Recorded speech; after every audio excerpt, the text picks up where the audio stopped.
Yes, hello everyone. Yes, somebody please ping me if I'm audible so that I can start the session. Good evening, Kiruba. Good evening, Harmeet. Good evening, Mohammed. Good evening, Rituparna.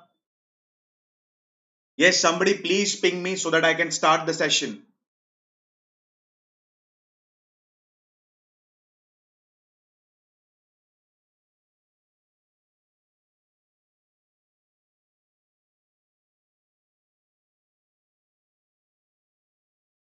Okay, thank you.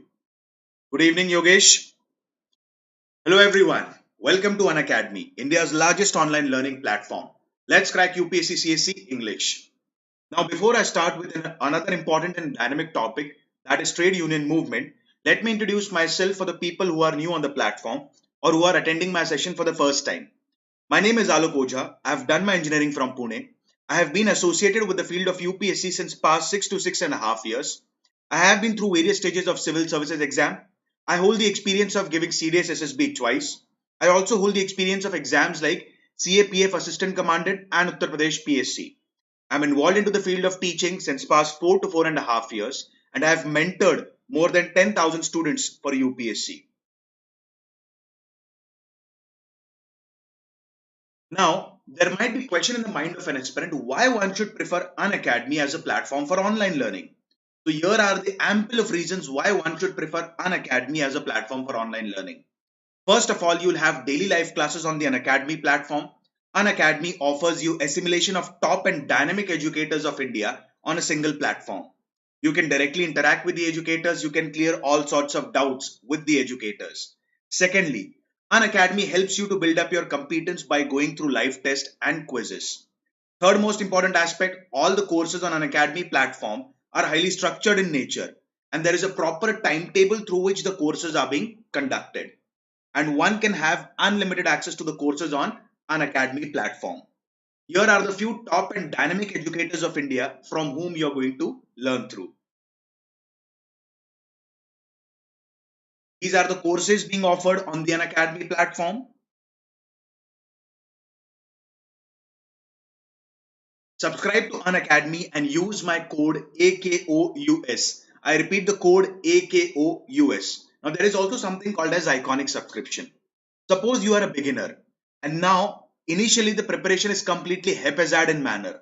And the reason behind that, we do not know the right strategy that needs to be chalked down to crack the civil services exam.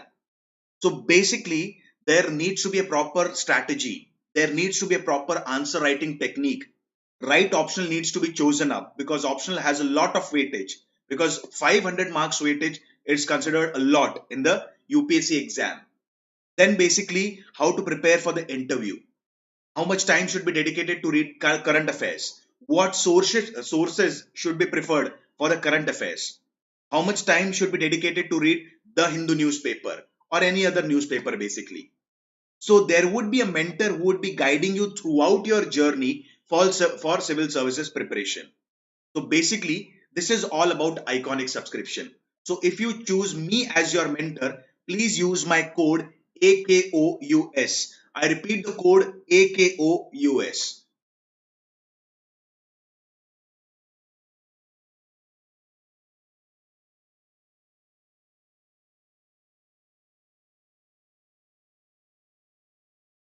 Yes, Dolly, I'm fine. Thank you. Yes, Ram Kumar. Yes, Ram Kumar. Good evening. Good evening, Ubasri. Good evening, Monisha. Good evening, Amiya. Good evening, Kalai. Good evening, Aisha. Good evening, Kiran. Good evening, Shashank. Good evening, Apurva. Good evening, Jayashri. Okay. So, guys, let's get started with the one of the most important topic, trade union movements. So far, basically, we have covered approximately around 75 to 80% of the modern India. Now, trade union movement is a very important aspect because it is majorly an important aspect from the mains and prelims perspective both. Because there have been time and again question being asked in the examination about the trade union movement. Like what are the causes for rise of trade union movement? For example, Ahmedabad Textile Mill Association. It was formed by whom? So it was formed by MK Gandhi. But basically, rather than going for understanding the things in a haphazard manner, we are going to go in a very methodological format. We are going to go in a very systematic format so that you remember each and everything. Okay, so we are going to understand the things in 6 stages. What events occurred in the first stage, what events occurred in the second stage, what events occurred in the third stage, and so on. So basically, we are going to talk in 6 stages. So let us understand trade union movement basically. Okay. Good evening, Ankit. Good evening, Aditya. Yes, Aditya. Sat Sri Akal. Good evening, Shipra. So, first of all, the Indian workers were working under intolerable condition in industries, mines, factories, and plantations. Factories basically. I'll give you a very small example. Like basically, when MK Gandhi, when he moved to South Africa on insistence of Dada Abdullah, like when MK Gandhi was studying in London, and after he completed his degree of law, he had two choices: either to be a lawyer and get registered himself in the Bar Council at London, or he was what we say appointed as a legal advisor for a company in South Africa, which was owned by Dada Abdullah. So MK Gandhi decided that he is going to go to South Africa. Now he was given the first class railway compartment ticket. Now at a place called as Pietermaritzburg station in South Africa. I repeat, at a place called as Pietermaritzburg station in South Africa, MK Gandhi was thrown out of first class railway compartment. Now he told the entire incident to Dada Abdullah. And after that, he came to know about the condition of Indians and the Asians living in South Africa. Now, as per what he analyzed and what he understood, there were two types of laborers that were living in South Africa. One was indentured laborer and the other was ex-indentured laborer.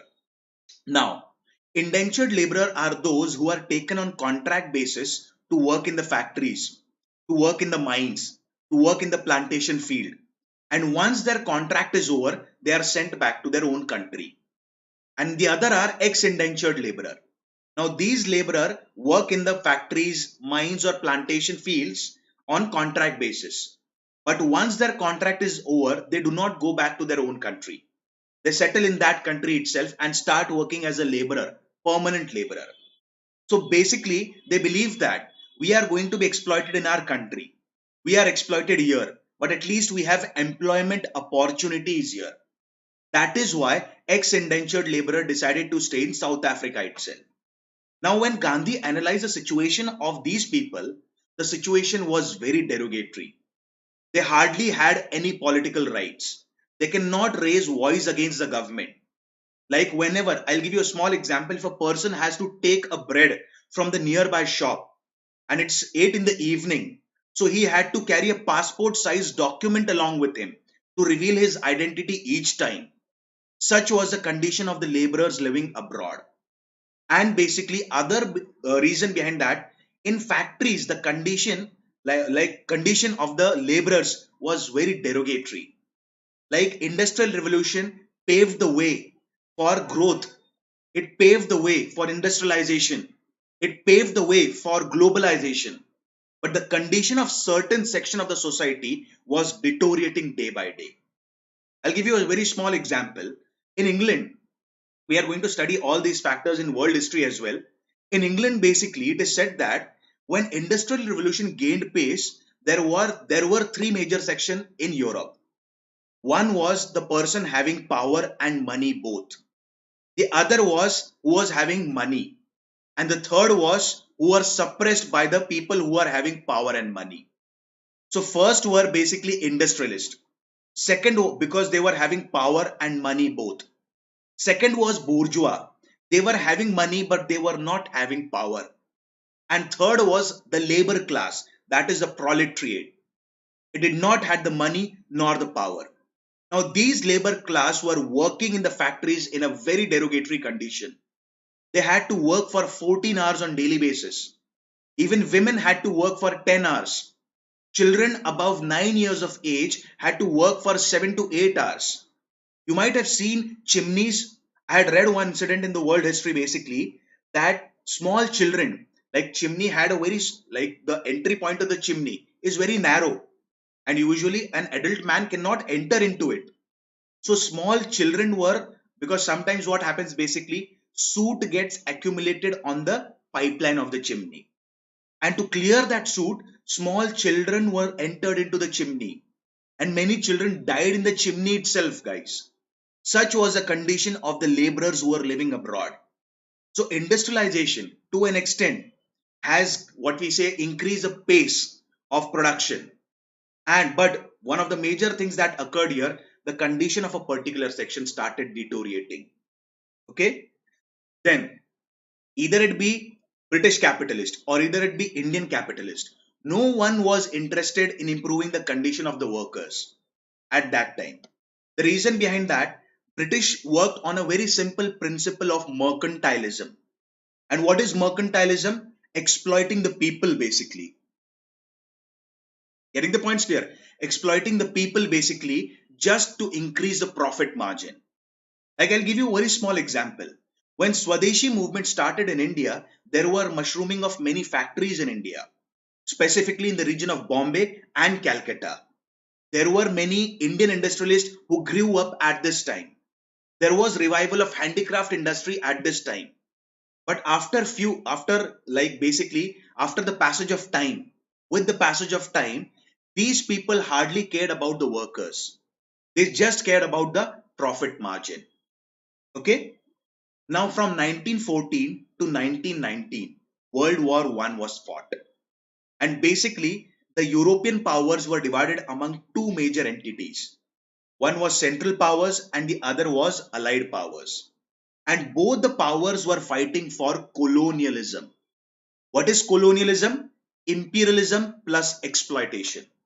I repeat, colonialism in very simple language, in very simple words, is imperialism plus exploitation.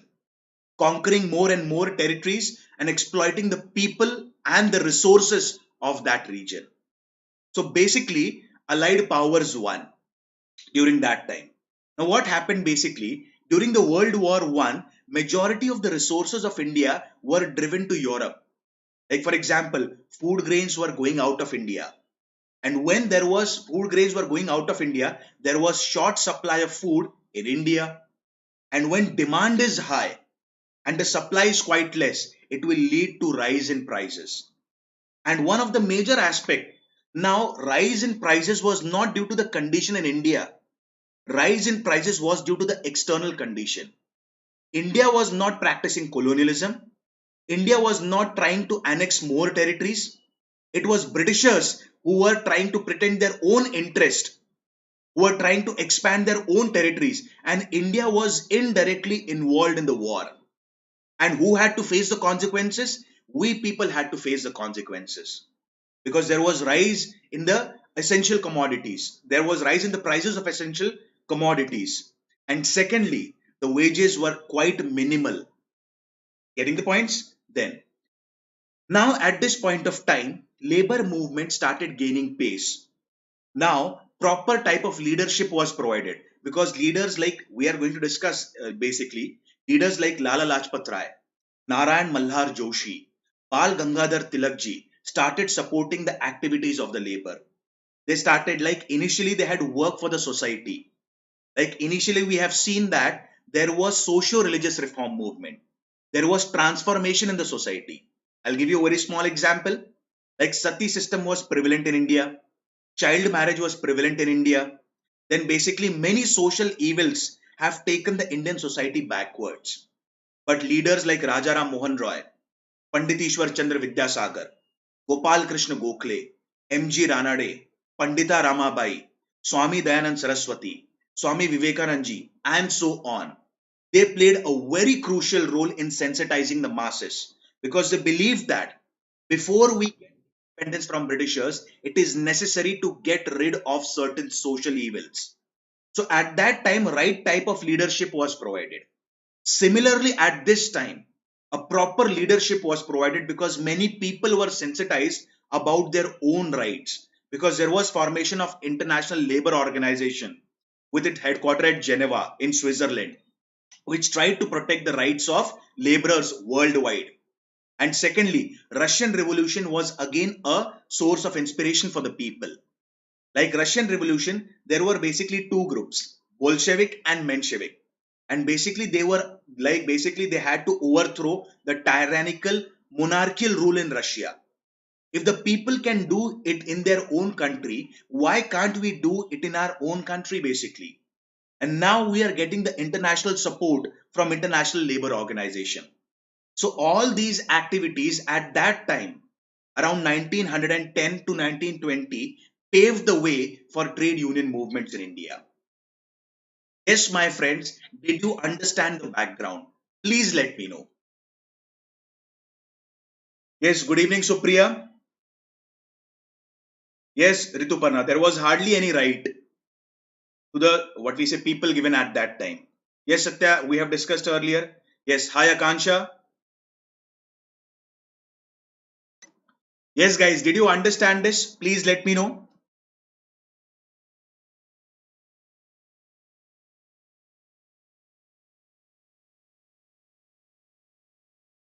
Okay. Now, as I have told you, my friends, see, rather than going for things in haphazard manner, okay, like if you remember, we have studied about various education commissions. So we have studied various development of education in India in various stages. Similarly, we are going to study about the trade union movement in various stages. That is in the six stages. So that if somebody asks you, please explain trade union movement in very few words, in very simple language, you can explain the six stages. Okay. So let us go for stage by stage analysis. Okay. Now the genesis of the trade union movements basically started from 1870.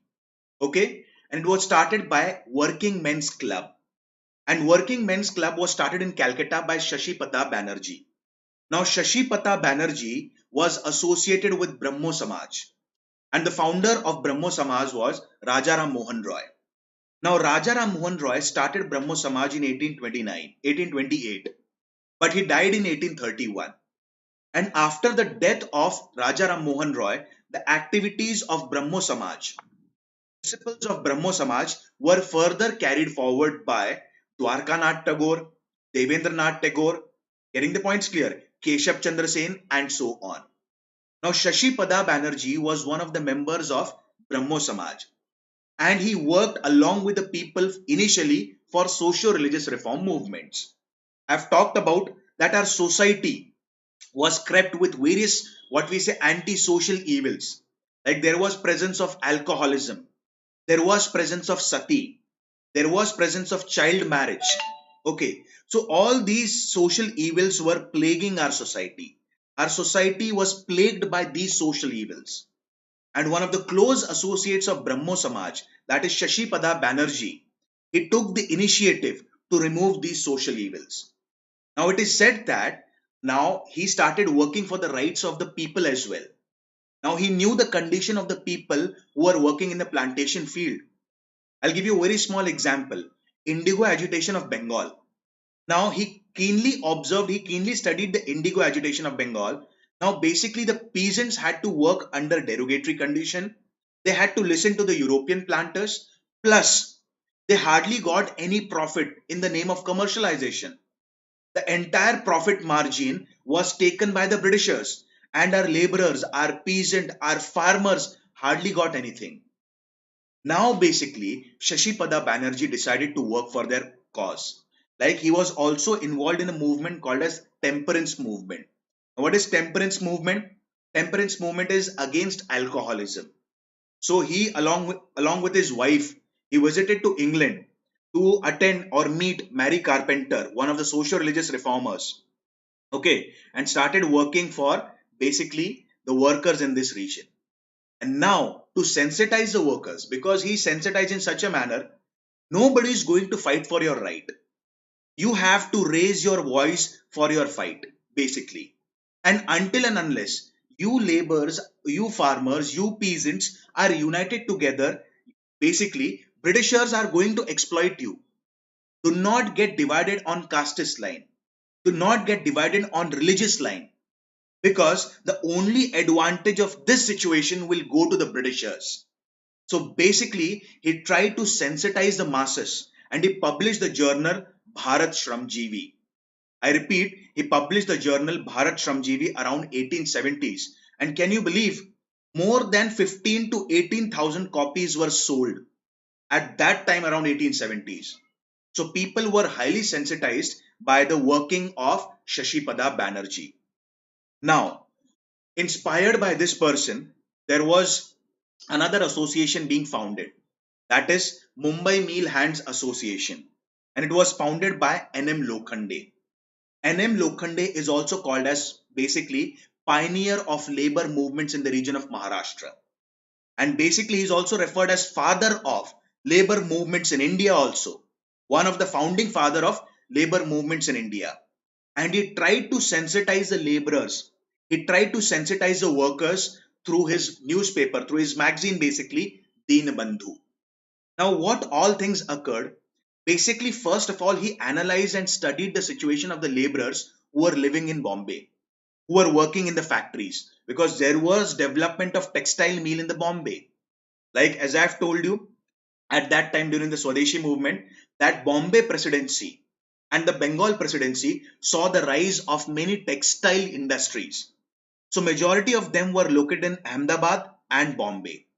So now after analyzing the situation, he came to know about few things.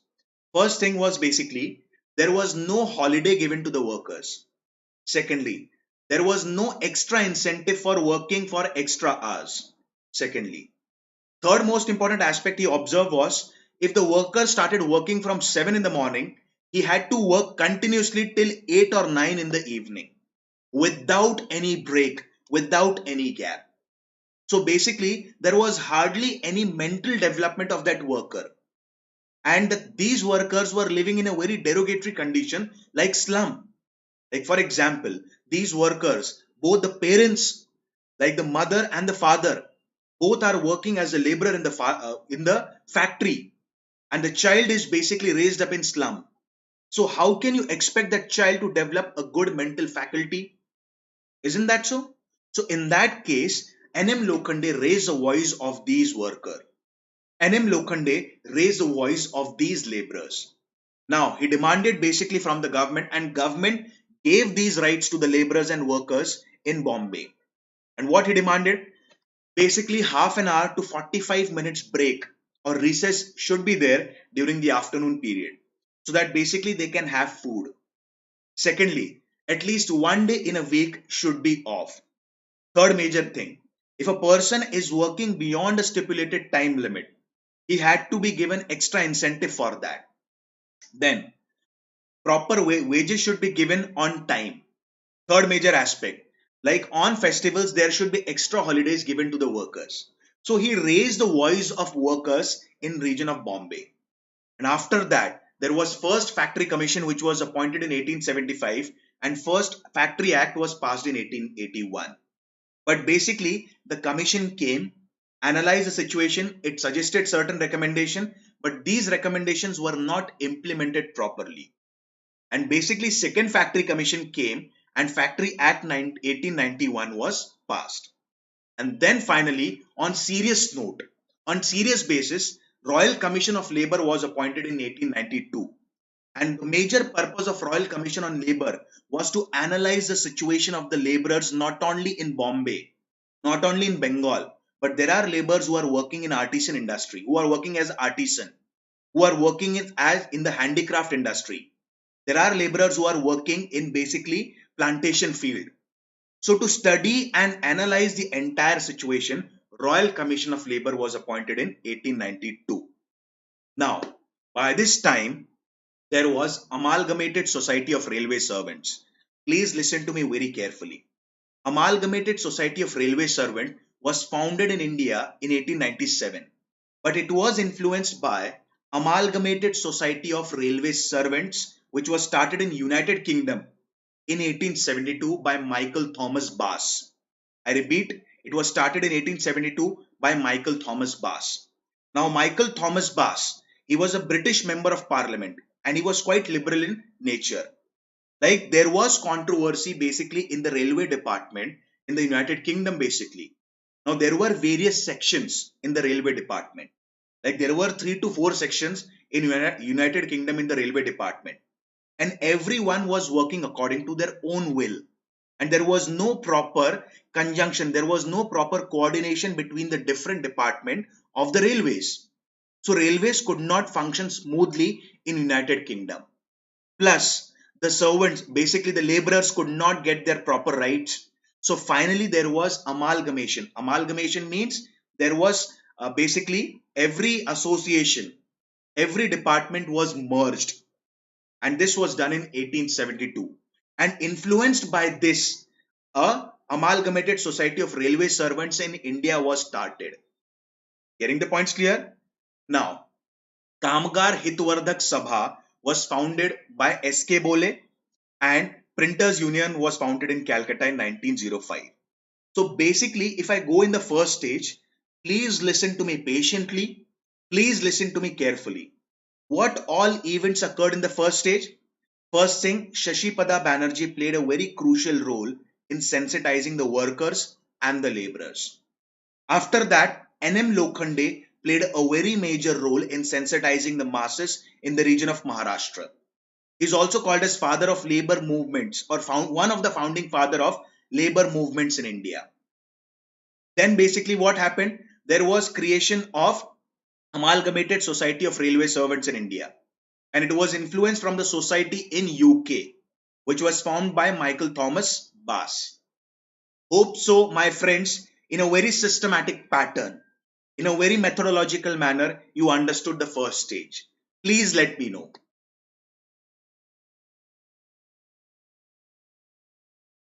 Yes, Apurva, to an extent, British rule led to a development of bourgeois class in India. I'll give you a very small example. There was development of capitalist, there was development of industrialist. These people did not had the power, but although they had the money, and to an extent they had an influence, like while nominating the member or while nominating the minister, they carried a lot of influence. So it did created a bourgeois class in India as well. Hope so, Apurva, I have answered your question. Yes, please let me know.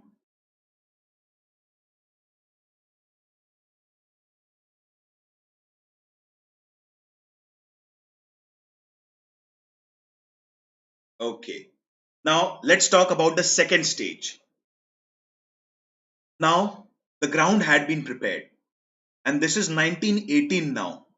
Now people actually came to know about the rule of Britishers in India, because by now there have been many movements in India till so far, which actually reflected the true character of the Britishers.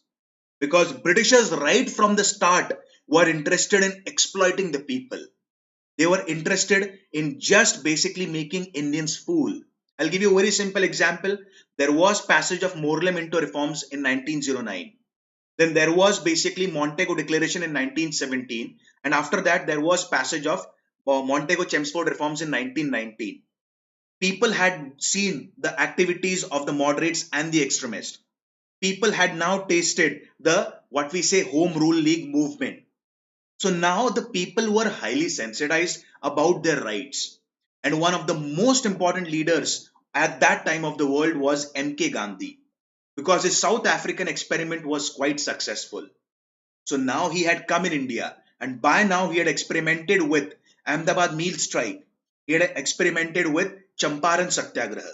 So people had got the self confidence. Getting the points? So now one of the most organized, what we say, first trade union movement was, or the first trade union activity was in the form of Madras Labor Union. And Madras Labor Union was founded in 1918 by BP Wadia. Now I have told you while explaining the Home Rule League movement, like when Home Rule League movement was initiated in India, it was basically divided into two parts. One league was founded by Bal Gangadhar Tilakji, and the second league was founded by Annie Besant. Bal Gangadhar Tilakji has its headquarter at Pune, and Annie Besant had its headquarter in Madras. The activities of Bal Gangadhar Tilakji's league was looked by Muhammad Ali Jinnah, and the activities of Annie Besant's league was looked by BP Wadia. Now, he was also a secretary to Annie Besant's league. So now, initially, the demand of the Home Rule League movement was self-government for India. But later on, they started working at the grassroots level among the people. They created a link between the town and the city. They created a link between the town and the village so that they can understand the actual reality of India. They can analyze the problems that was faced by the laborers and the peasants at the grassroots level. So at this point of time, basically, BP Wadia took active participation in the Home Rule League movement, and now he started Madras Labour Union as well. Now, after the formation of Madras Labour Union, finally, a good shape was given to the labor activities in India by formation of All India Trade Union Congress in 1920, and it was formed by Narayan Malhar Joshi at a place called as Bombay. And basically, the proper guidance for the formation of All India Trade Union Congress was given by two extremist leaders. One was Bal Gangadhar Tilak ji and other was Lala Lajpat Rai ji. Because basically, extremist leader believed that until and unless basically we are going to fight for our own right, Britishers are not going to give us our own right. Because right from the start, moderates followed one policy, that whatever movement that we are going to carry on in India, it should be within the constitutional framework. We are not going to go beyond the constitutional limit. This was the thinking of the moderates. But right from the start itself, extremists believe in one concept. Basically, if we have to gain independence, if we have to gain more political rights for us, we have to go beyond the constitutional limit. We have to cross the constitutional, what we say, the circle basically. So, and they were also influenced by Russian Revolution. So basically, Bal Gangadhar Tilak ji and Lala Lajpat Rai played a very crucial role in the formation of All India Trade Union Congress, which was formed at Bombay by Narayan Malhar Joshi. And the first session was presided by basically this person, Lala Lajpat Rai, and the secretary was Diwan Chaman Lal. There were many other participants in the movement like Jawaharlal Nehru, Subhash Chandra Bose, V.V. Giri, then Satyamurthy, Sarojini Naidu, C.F. Andrews, and so on. And if you remember, my friends, I've talked about the Swarajist movement. Okay? In Swarajist movement, I have discussed one thing, that Jawaharlal Nehru and Subhash Chandra Bose by now were emerging as the active leaders in India among the youth. They played a very crucial role in sensitizing the youth, and specifically Subhash Chandra Bose ji. He worked among the youth because he believed that once the youth are surcharged and sensitized about their rights, they can basically create miracles in their own nation. So Subhash Chandra Bose ji was also participant of the first, what we say, session of the All India Trade Union Congress. Now followed by this, there was formation of Ahmedabad Textile Labor Association. Now the background for this goes back to Ahmedabad meal strike. Now what happened basically, the workers in the Ahmedabad basically were demanding wage hike. Now they were demanding 50% hike in the wage. Okay? And basically the meal owners were denying this hike. And in fact, they were denying any sort of bonus that needs to be given to the worker. Now there was basically a lady whose name was Ansuya Bain. Now Ansuya Bain invited MK Gandhi to solve the dispute between the laborers, that is the workers who were working in the factory, and the meal owner. Now MK Gandhi came to Ahmedabad. He analyzed the situation of both, and now for the first time he experimented with hunger strike in India. This can be a probable question in the prelims exam.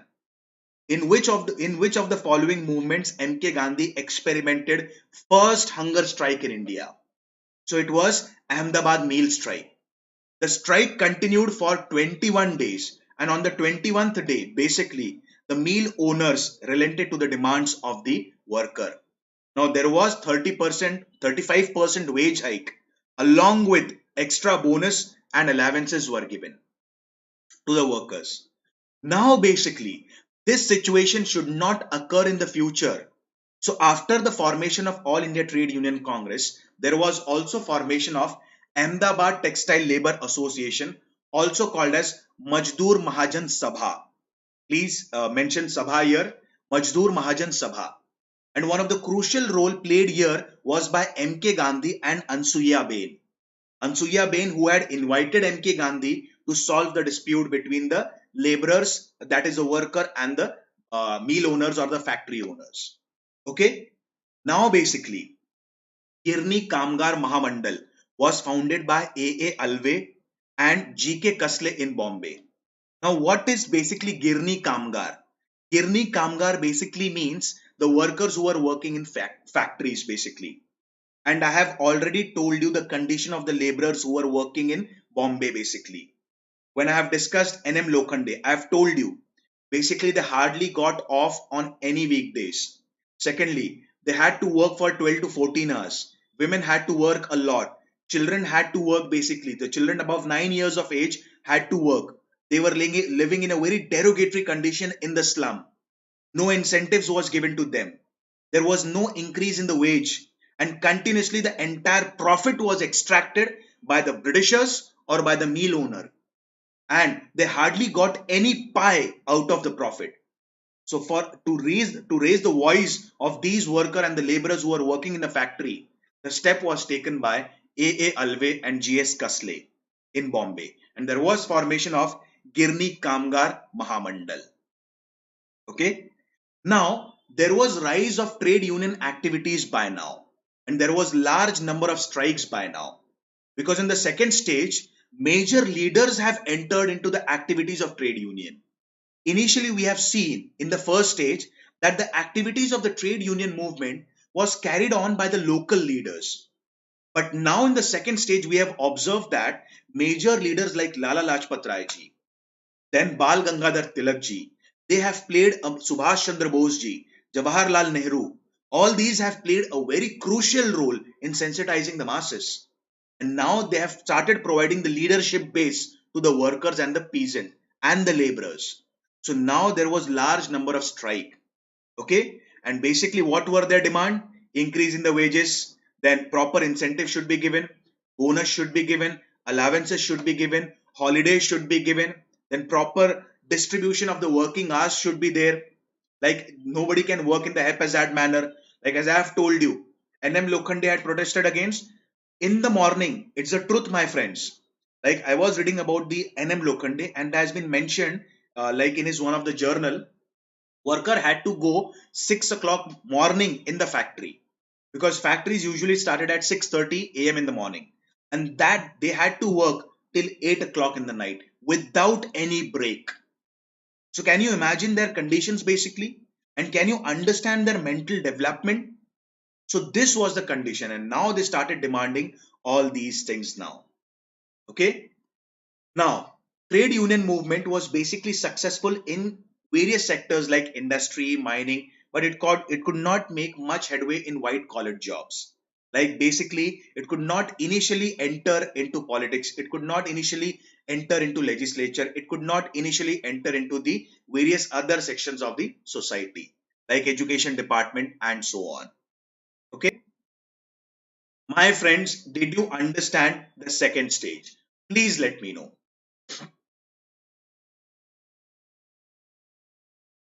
Yes, guys, please let me know. Yes, Satya.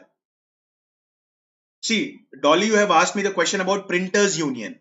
Printers Union basically it was established in the second stage, sorry, in the first stage in Calcutta. And Printers Union is basically who are publishing papers. They created their own union so that it could not be suppressed by the Britishers by any law. Hope so, Dolly, I have answered your question. Thanks, Monisha.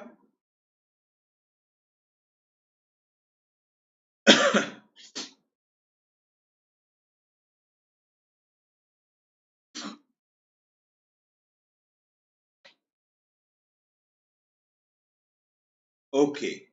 Now let's go to the third stage. Okay. Yes, guys, did you understand the first stage? I'll repeat the points again in the short so that the people who have joined late can easily understand the things. What all things occurred in the first stage? Working Men's Club formed by Shashipada Banerjee. He was a Brahmo Samaj leader. then the entry of NM Lokhande, then Railway Society or the Amalgamated Railway Servant Section was created. This occurred in the first stage. Then there was creation of Madras Labour Union, and the major role was played by BP Wadia. He was one of the close associate of Annie Besant. After that, following that, there was creation of All India Trade Union Congress at a place called as Bombay. And the major role was played by NM Joshi, Narayan Malhar Joshi. And the inspiration behind that was Bal Gangadhar Tilakji and Lala Lajpat Rai ji. So this occurred basically in the second stage. Now let's go to the third stage. Now, by 1925, the trade union movement got stabilized in India. And now there was rise in the activities of the trade union basically. Now basically the trade union movement led to development of communist ideology in India. And obviously there could be development of communist ideology. Why? Because the movement was usually inspired from the Russian Revolution. And Russia was a communist nation. Okay, so basically this led to the development of communist ideology at this point of time. And now there was proper elections for the All India Trade Union Congress. Now basically All India Trade Union Congress was a small party like Indian National Congress. Like Indian National Congress at that time was a very huge political party. And All India Trade Union Congress was a small party basically, but it projected the demands of the laborers, it projected the demands of the workers and the basically certain peasants in front of the Britishers. So now proper elections were held for the presidentship and secretary of All India Trade Union Congress. Now two people were fighting for the elections. One was B.D. Kulkarni and the other was Jawaharlal Nehru. And Jawaharlal Nehru won by a very small margin. B.D. Kulkarni, he was a communist leader basically from the region of Maharashtra. And now B.D. Kulkarni lost by a very small margin. And Jawaharlal Nehru won the elections of All India Trade Union Congress. Now what happened basically, by now the activities of the trade union movement were becoming rampant not only in a particular area of the country but throughout the India. And by now Britishers were facing all sorts of turmoil in India. Like by now there was a non-cooperation movement around 1920s. Then there was parallelly formation of Swaraj Party around 1923. Then there was arrival of Simon Commission, and Simon Commission was greeted with black flag throughout India. There was nationwide hartal against the Simon Commission with the slogan of Simon Go Back. So entire India was in a situation of turmoil. And now there was rise in the trade union activities. And Britishers did not wanted again another movement to happen in India. Because now basically MK Gandhi at the same time around 1929 itself, MK Gandhi was planning for civil disobedience movement. By now he had placed certain demands before the Britishers that if you are not going to accept these demands, I will start the civil disobedience movement. And now basically Britishers wanted to avoid any sort of friction with any other political party. So Britishers announced the formation of Royal Commission of Labour. And the Royal Commission of Labour was headed by J.H. Whiteley. And it was appointed during the Viceroyalty of Lord Irwin. Now, basically, like the Simon Commission, same fate was of basically Royal Commission of Labour. Now, All India Trade Union Congress was divided into three parts. Listen to this concept very clearly, because I'm going to repeat these terms again. Okay. Now, basically, there were certain section who wanted that Royal Commission of Labour should come in India and should discuss the reform for labor activities in India. There was another section which completely denied the coming of Royal Commission of Labour in India, because as per them, the recommendations and the reforms that they are going to suggest would be in support of Britishers itself.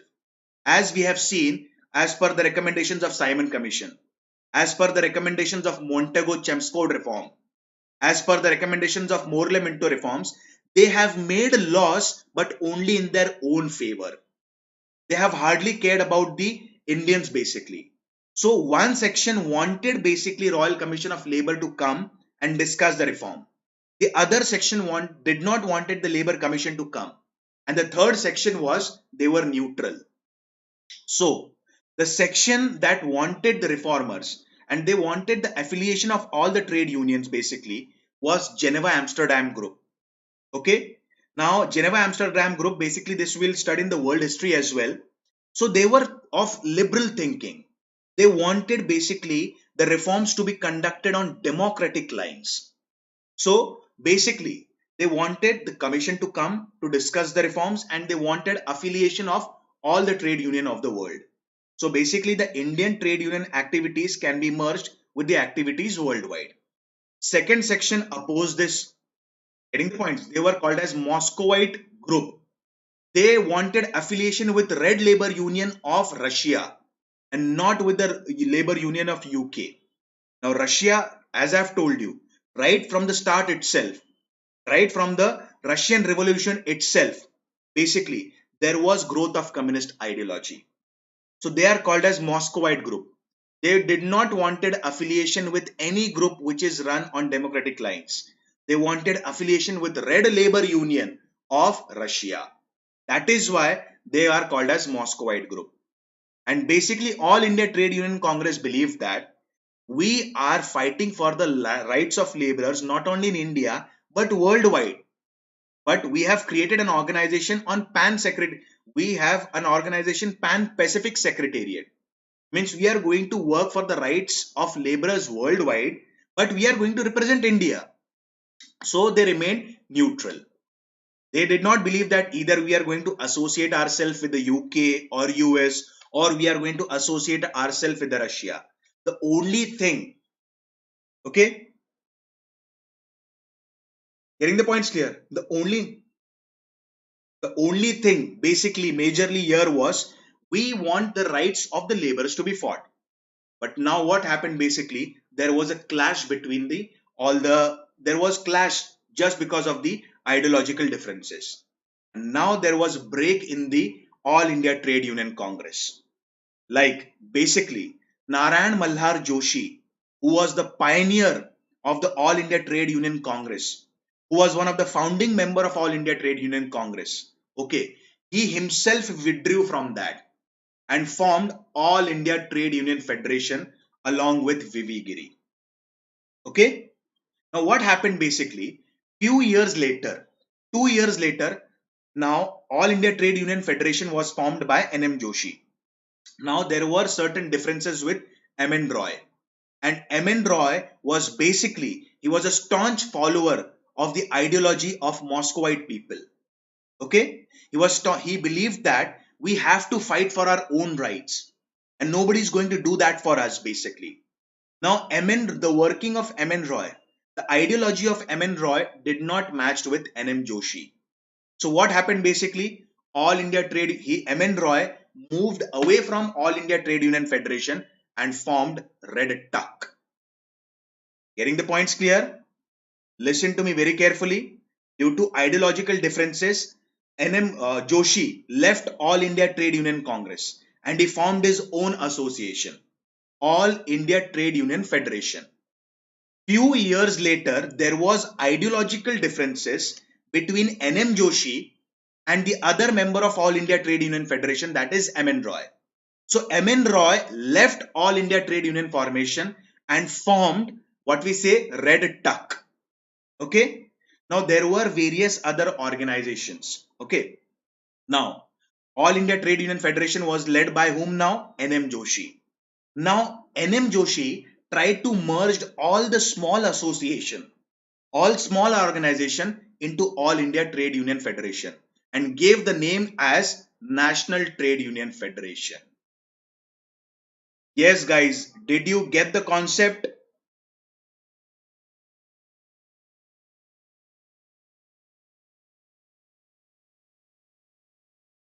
Yes, guys, did you get the concept? Yes, thanks, RJ. Thanks, Monisha. Thanks, Rituparna. Or do you want me to repeat it? Yes, please let me know. Do you want me to repeat it or did you get the concept?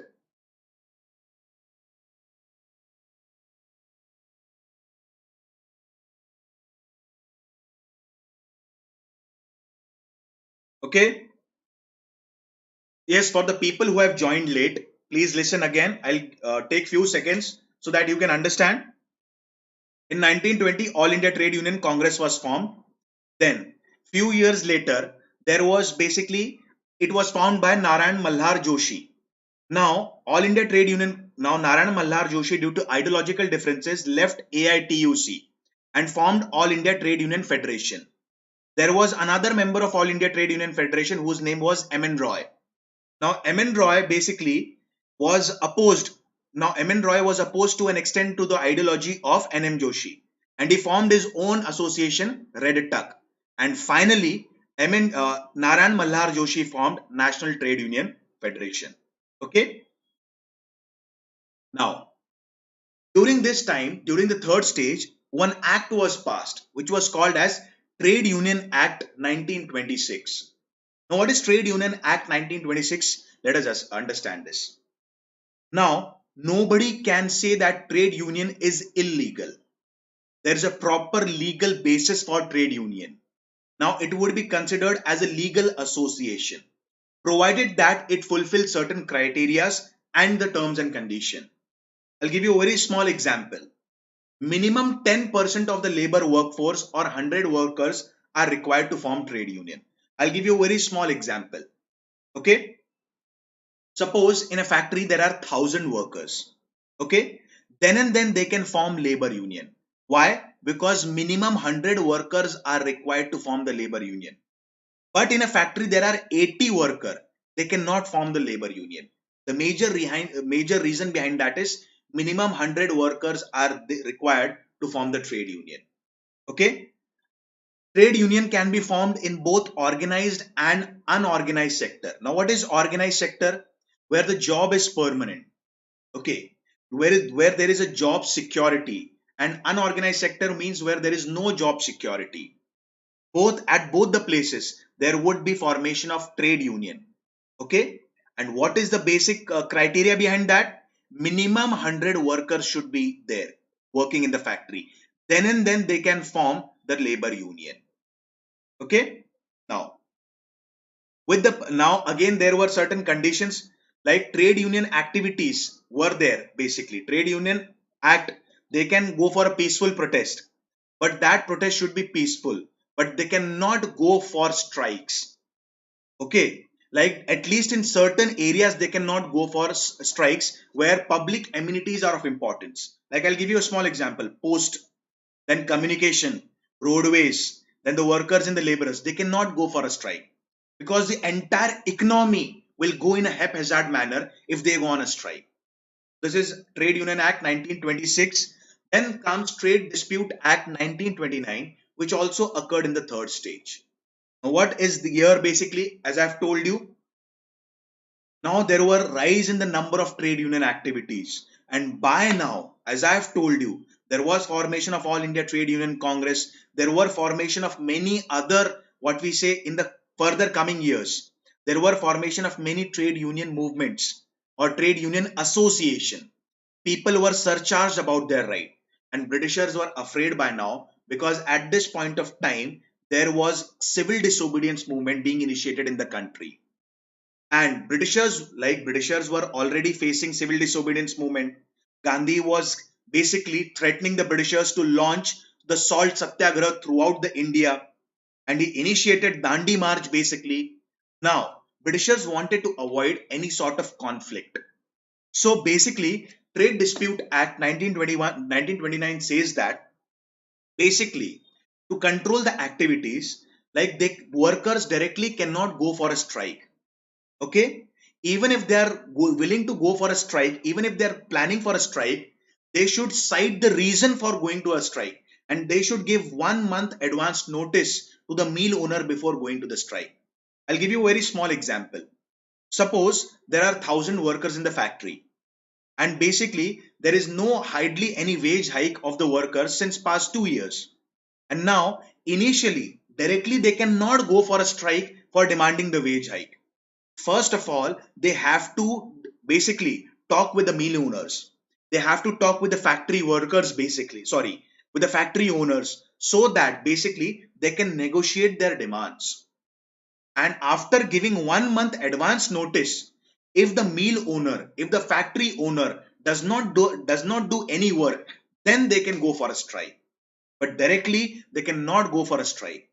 Secondly, the people who are involved basically in post, railways, water, electricity, or various government department, they cannot go for strike. Why? It was made illegal. The reason behind that, these are public amenities and it will disturb the public cause itself. For example, the people working in the electricity board, if they go for a strike and there is a load shedding, so how the work of the many factories will stop, the work of people will stop. So this won't work basically. Okay. And now there should be court of inquiry and consultation board to deal with the demands basically relating to industrial dispute. Like I had given you a small example. If they are demanding the hike in the wages, okay, now proper inquiry needs to be done, that aren't have their wages been increased, haven't like at how much it was increased basically, are they given proper incentives and allowances. So there should be a proper inquiry into that. And after that, there should be a consultation board in which there would be member from third party, there would be the member from the factories and the mill owner, there would be member from the labor association, and they are going to resolve the issue according to them. Okay. Now this led to creation of bourgeois class again in the Indian society. Apurva, you had asked me a question a while back. Did all these activities led to creation of bourgeois activity? Yes, to an extent it led to creation of bourgeois in India.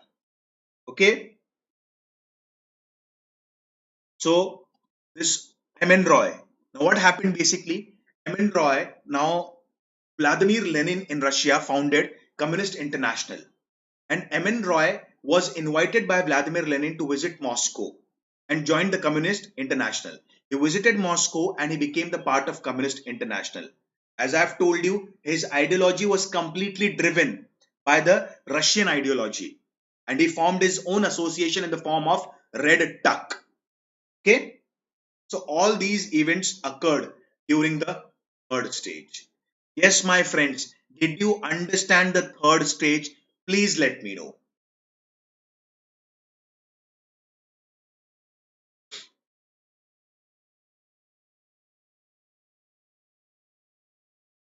Satya, M.N. Roy belonged to communist ideology.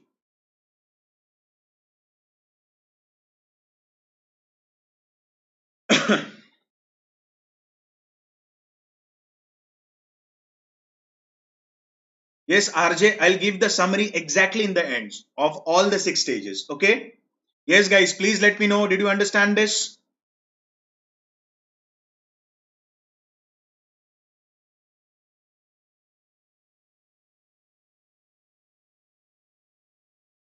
Second point. Can you please tell me, Harmeet, which point so that I can explain that point? Please tell me the point, the name of the point.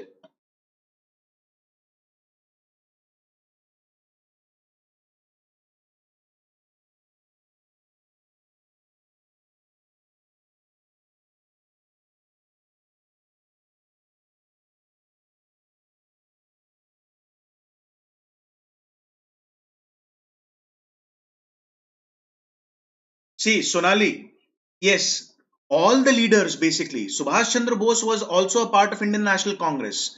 Then Jawaharlal Nehru was also part of Indian National Congress. M.N. Roy was also part of Indian National Congress. But their ideology was basically communist in nature. Okay, like basically the ideology of M.N. Roy was communist because he was influenced by Russian ideology. Okay, so hope so you understood the point, Sonali. Yes, Harmeet. The question from the last slide. Okay, see, M.N. Roy was invited by Vladimir Lenin and he was a leader of the laborers in Russia basically. Now he belonged to communist ideology and he was invited, like M.N. Roy was invited by Vladimir Lenin. And because Vladimir Lenin had formed one party which was called as Communist International. Okay, and now basically he asked MN Roy to be the member of that Communist International, and he was the first Indian to be the member of the Communist International. Hope so. I have made the point clear, Harmeet.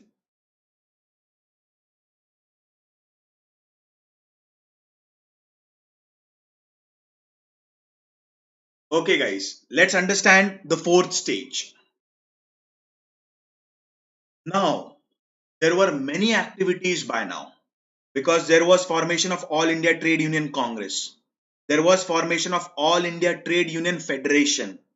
There was formation of Red Tuck. There was formation of National Trade Union Federation. So there were many political activities associated with trade union movements going on in India. And now, since there were more number of activities, there was increase in number of strikes basically. And by now, Britishers had experienced civil disobedience movement in India. There was civil disobedience movement, there was communal award, there was Pune Pact, there was like basically another important act was formed, which is called as Government of India Act 1935. And Government of India Act 1935 is also referred as Mini Constitution of India because majority of the provisions from that act also forms the part of our present day constitution. So now basically Britishers gave certain rights to the people. Britishers gave certain rights to the laborers.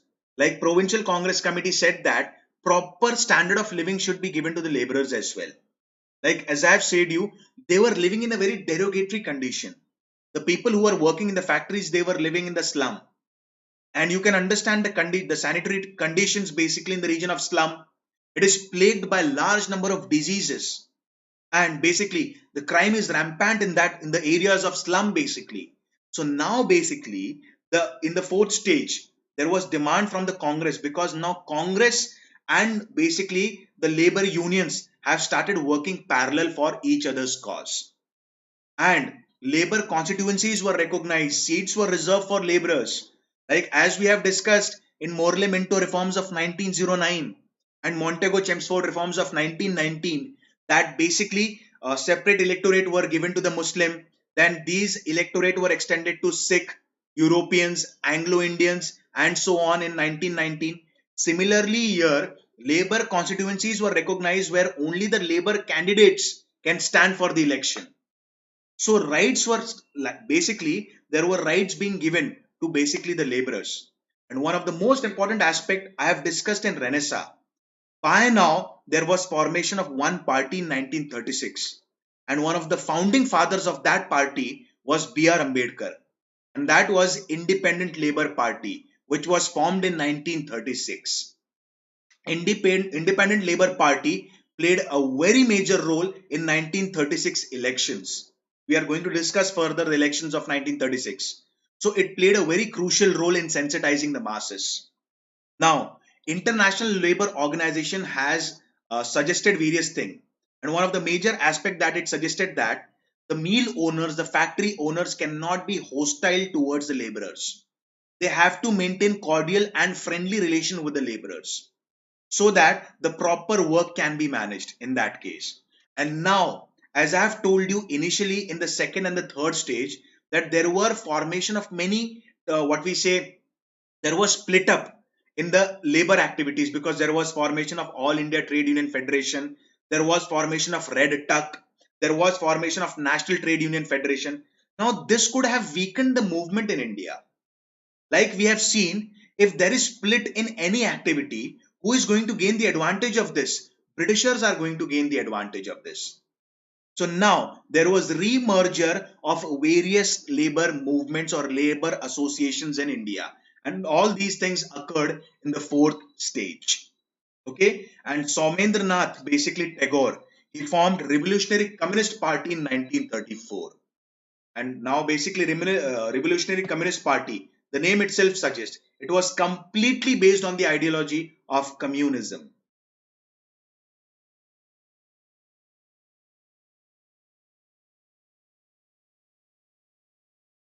Yes, guys, please let me know any query, any doubt, any question. Yes, Harmeet. Acha, you have asked the question about the Court of Inquiry and Consultation Board. Yes, Harmeet, do you have a question with the Court of Inquiry and Consultation Board? Please let me know.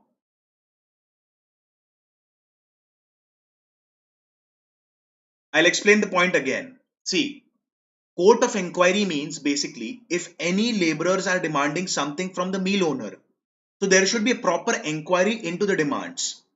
Okay? And if basically even after giving a notice to the mill owner, if they're like basically they're not listening to the demands of the laborer, proper consultation board should be there, in which basically there should be the third party member who is going to resolve the dispute. There should be the leaders of the laborers, there should be the leaders of the, or there should be board of directors of the factories, so that the dispute can be resolved in a very amicable manner. Hope so. Did you understand, Harmeet, the concept of Court of Inquiry and Consultation Board now? Yes, please let me know.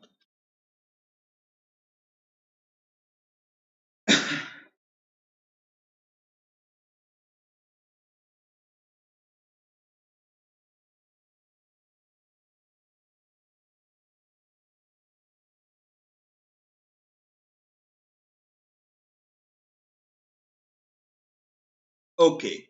Now what happened in fifth stage? Now basically there was start of World War II. And now basically again, Russia, although being a communist nation, was on the side of the other powers basically. It was completely opposed to Germany and the other countries basically. Now what happened basically at this point of time? Listen to the concept. Now Russia was on the side of UK. Okay. Now in during this time, what happened? Basically, as basically it was supporting the democratic country, that is UK.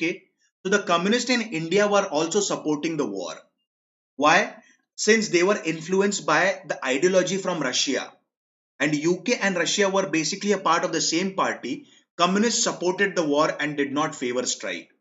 Secondly, why did not favor strike? Because by 1935 Act, separate electorate or seats were reserved for the laborers.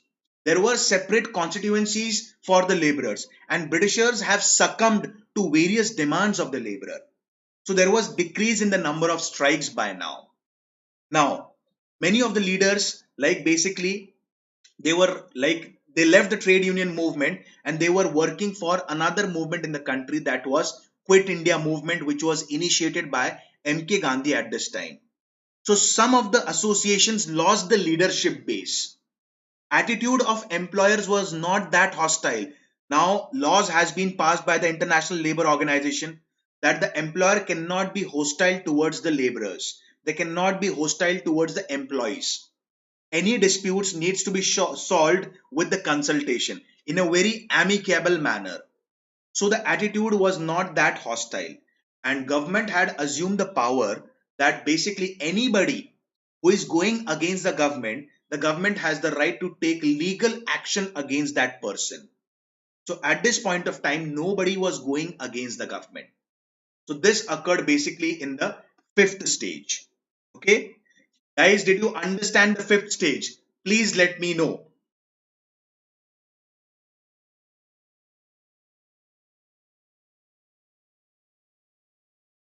Yes, please let me know, guys. Did you understand the fifth stage? Any query, any question, any sort of doubt? Now we have come to the last stage, that is sixth stage.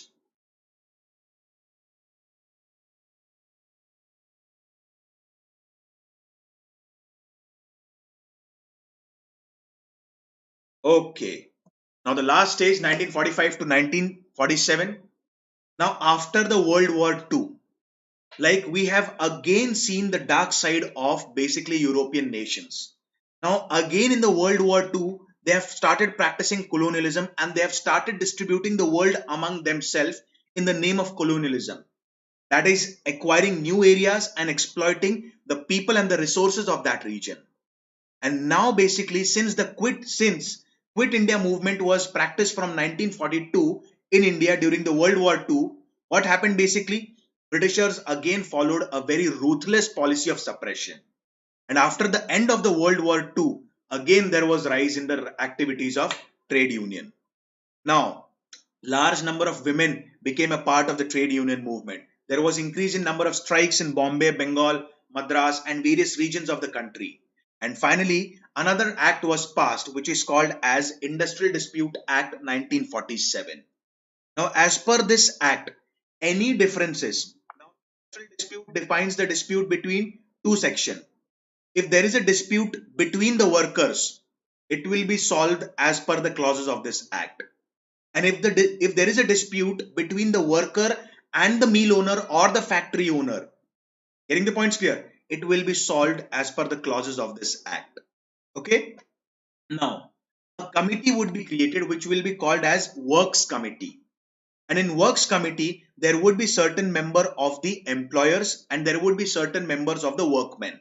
And now they are going to discuss the issue in an amicable manner so that they can come out with a solution to the problem rather than going for strike. Okay. Now proper board of conciliation would be there in, like, basically as we have discussed, like there would be third party which will be resolving the dispute. So similarly here a board of conciliation will be there. So for example, if the dispute is not getting resolved between the worker and the factory owner or the mill owner, okay, now board of conciliation, the name itself suggests conciliation means it is going to solve out, it is going to find a pathway to resolve the dispute. And there would be court of inquiry, labor courts, and tribunal for settlement of disputes as well. And the decision of tribunal would be binding in nature. What is binding in nature? Whatever decision would be given by the tribunal, either in the favor of the worker or in the favor of the factory owner, it is binding in nature. It needs to be followed in will and spirit. Okay. Now, the workers cannot go for a strike or they cannot go for a lockout without giving the prior notice or without giving an advance notice. Getting the points? And there would be a penalty for this. Lockout means strike, not going to the work. Okay, like usually what we do in the schools and colleges, proxy, what we do, we bunk the lectures. We have, isn't that so? In colleges usually happen basically, we bunk the lecture, we won't go to the class. Okay, but we have few students, like even though everyone has decided that we are going to bunk the lectures in the college, but at least one or two students are going to attend the lecture in the college, isn't that so? It happens usually. So here there would be a penalty for an illegal strike and the lockout. Okay, and an employer who is willing to close down the industry, he has to give 90 days, he has to give a notice at least before the 90 days, so that if there are any wages remaining of the workers, basically, getting the points clear, these wages could be paid basically. And basically before the closure, he has to give the reason behind that, so that, because what will happen, many of the workers will get unemployed. Where will these people go? So at this point of time, at least 90 days of the notice should be given basically before closing down an industry. So all these are clauses of Industrial Dispute Act 1947. Yes, thanks Harmeet. Yes, Satya, I will explain the analysis. Yes, Satya, you have asked me a simple question. Industrial Dispute Act 1929 and Industrial Dispute Act 1947. See, majorly the clauses are same. But here you will see that basically in 1947 Act, the clauses are for both worker and for the basically the factory owner or the mill owner. Like in 1929, we suggest that if the worker is deciding to go for a strike, he has to give 1 month prior notice. Same thing is here. But one more clause has been added here. Like if the mill owner or the factory owner is going to close an industry, or if he has decided to close the industry, basically, he has to give a prior notice of 90 days. There was no such clause in 1929. In 1929, there was Court of Inquiry and Consultation Board. But by now, there have been basically labor courts, there have been tribunals. So a legal sanction have been given in Industrial Dispute Act 1947. Hope so you understand, Satya, you understood the comparative analysis of 1929 and 1947. Yes, guys, please let me know, did you understand this?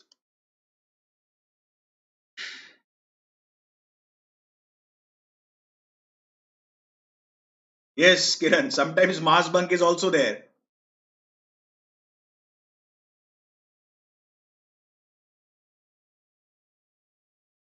Okay. Now, guys, this is a part of certain important fact, but I'll explain this certain important fact. I was going down the papers of UPSC and CDS exam, Combined Defense Service exam, which is also conducted by UPSC. And in 2019, I came down one question, that is Dutt Bradley thesis. There was one question, that is Dutt Bradley thesis. And now, what is Dutt Bradley thesis? Let us understand this. It is a part of certain important fact. Okay. Now, Rajni Palame Dutt was basically a journalist, and Ben Bradley was a leader of Communist Party of Great Britain. Both have given a thesis about the labor movement in India, which is Dutt Bradley thesis. Now, what they have told in Dutt Bradley thesis, that Congress was working according to, Congress had its own political affiliation, it had its own political organization, and it had its own political style of working. And the labor union had its own political style of working. But when both of them combined together, because at that point of time, every unit in India, every political organization in India was coordinating with each other against the imperialistic rule. So this has been called as Dutt Bradley thesis. Okay. So this has been referred as Dutt Bradley thesis, and there was a question in CDS exam 2019. So I thought that this should be added into the slide, because everything else I have covered, but this was left. Okay. So, and that is called as Congress Social Party. Now, all these are the, we have discussed about all these things basically. Okay, guys. So this is basically about certain important facts. Please go through it.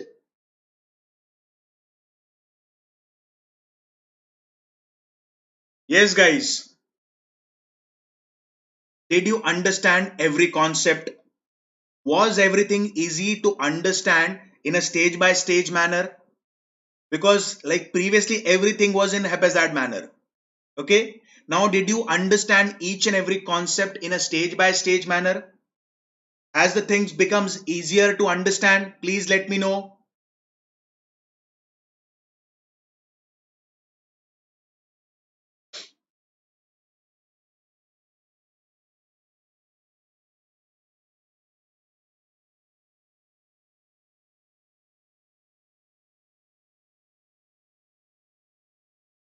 Okay. Okay, guys. Thank you. So please write down today's question. Hope so everybody is practicing answer writing seriously. Because the only aspect I am always telling you guys, that the only piece of interaction between you and the examiner is the answer that you have written. Because neither the examiner know you nor you know the examiner. So the basic important thing that you need to understand here is, please practice answer writing seriously. The question for today's answer writing is, just hold on for a second. Please note down the question.